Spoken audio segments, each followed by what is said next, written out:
Let's talk about the red flags that subs and bottoms should look out for when they are looking for a new dominant or top.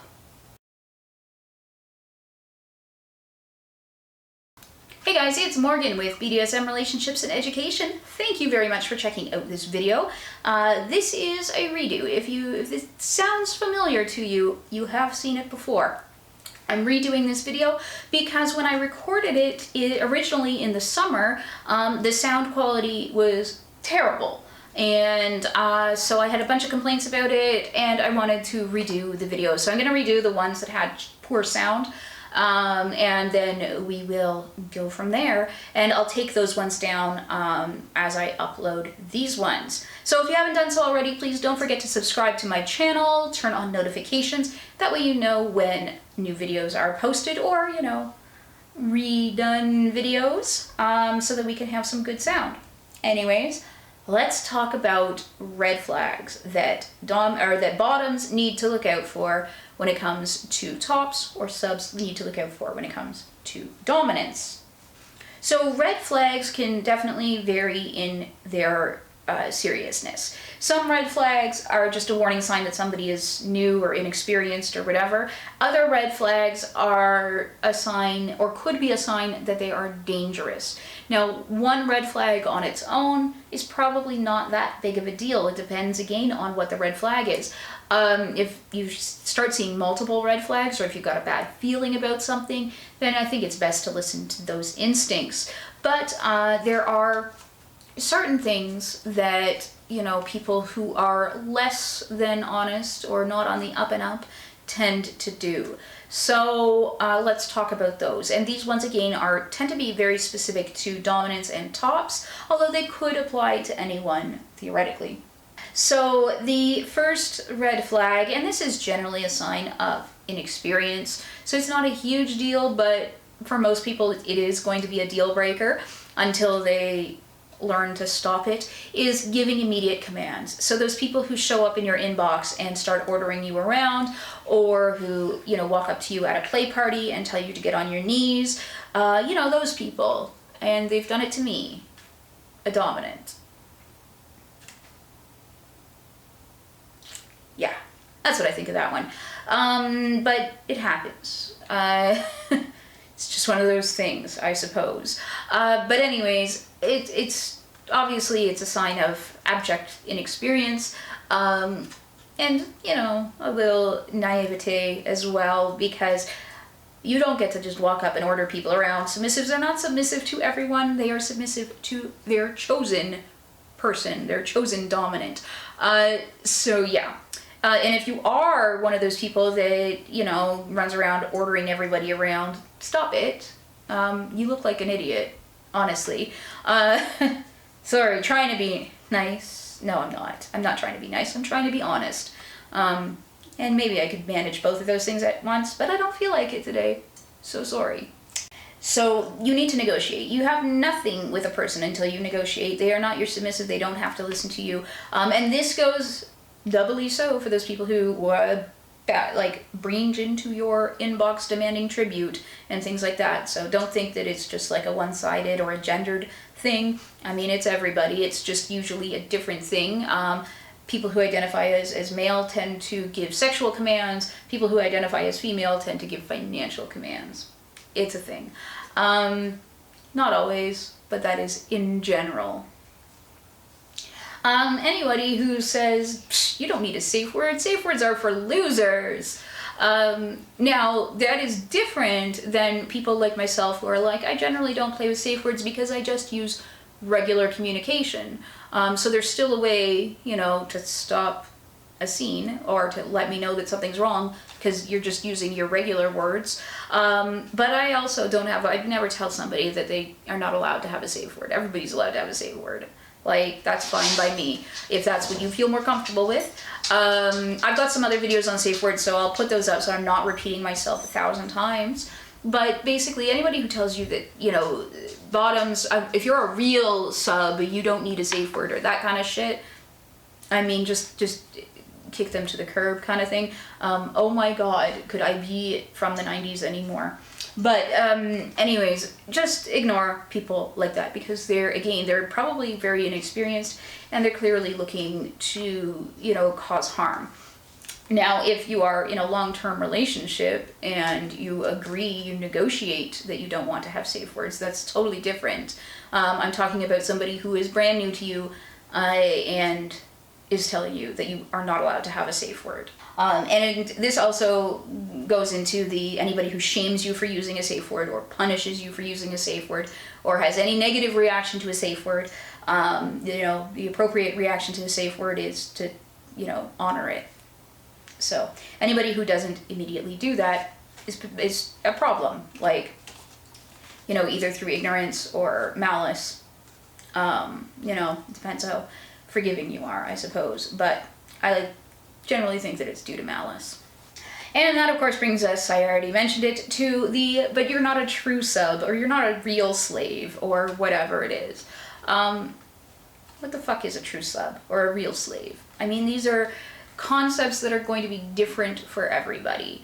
If we're talking dictionary definition, then there's no consent. We're not talking about that. We're talking BDSM. So, it's somebody who consents to being in a power exchange relationship. Well, what does that mean? You need to negotiate the terms with your partner. It's going to be different for everybody. And for some people, they just want to be called a slave. They don't actually want to necessarily engage in power exchange at all or outside of the bedroom, and they just like the word and it turns them on, and that's okay too. And this is why communication is so important. You need to talk. So anybody who tells you you're not a real sub or a true slave or any of that kind of language, real, true, all of that kind of stuff, or you're a fake, it's no good. Again, a lot of it's going to be inexperience. Some of it could be malice too, because it's definitely a manipulation tactic that some people use.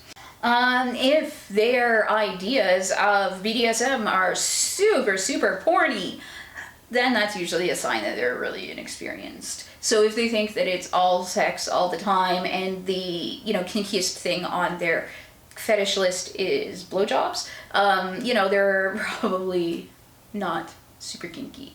And they're probably really inexperienced and thinking that, BDSM is just like it shows in porn. And I've actually seen people defend porn as a way to learn. And I've done BDSM porn before, and it is not the way you learn, because, man, most of those people don't know what they're doing. It's terrifying.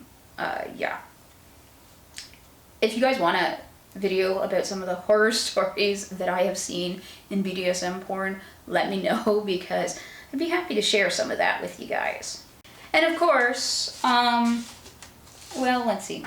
Somebody who insults others as fakes. So they're not necessarily saying you're fake, but all those other dominants that you've ever talked to that, say things like consent is important, or safe words are good, or whatever, they're fake. Total fake doms. So people that use that sort of language, that's probably a good warning sign that you should stay away from them.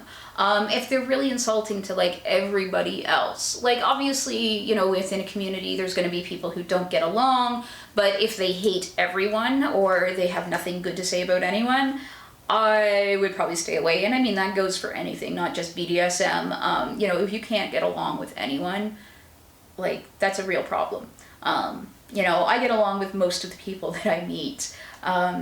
I genuinely like a lot of the people that I meet and socialize with. There are definitely people that I don't like, but I can still be civil with them. There's very few people that I, can't be in a room with or whatever. And I think that that's a pretty normal thing for most well-adjusted adults. Anybody who decides just to ignore your limits and your boundaries, so you may be in a conversation and you say, yeah, okay, well, water sports is totally off limits for me, hard limit, no, I don't even want to talk about it. And then they start telling you about how they're going to, strip you naked and piss all over you. That's just ignoring your stated limit. Or they may push boundaries or that kind of thing, and doing all of this without discussing it first. Now, if you want to push boundaries and you've negotiated it, fine, cool, whatever, have fun. Whatever happens between consenting adults is usually totally cool with me, but it's pushing without consent and ignoring the limits, ignoring those boundaries. And they're also the type of person that is going to, the moment they have you helpless, they're going to do what they want regardless of what you want. So if you've negotiated or said, I am not into penetrative sex, but then, you know, they get you tied up, you know, and next thing you know, there's something up your butt. So that's the kind of thing that happens with those type of people. So if they show you in the beginning that they're going to ignore small boundaries, you better believe they're going to ignore big boundaries later on too. And finally, anybody who knows the one true way of BDSM. I said this a million times and I'm going to say it again. You know, the way I do BDSM is not the way that you're going to do BDSM. We may have things in common and I can teach you skills and things like that, but in the end, your relationships are going to look different than my relationships because you're in them. And you and your partners are in them, not me.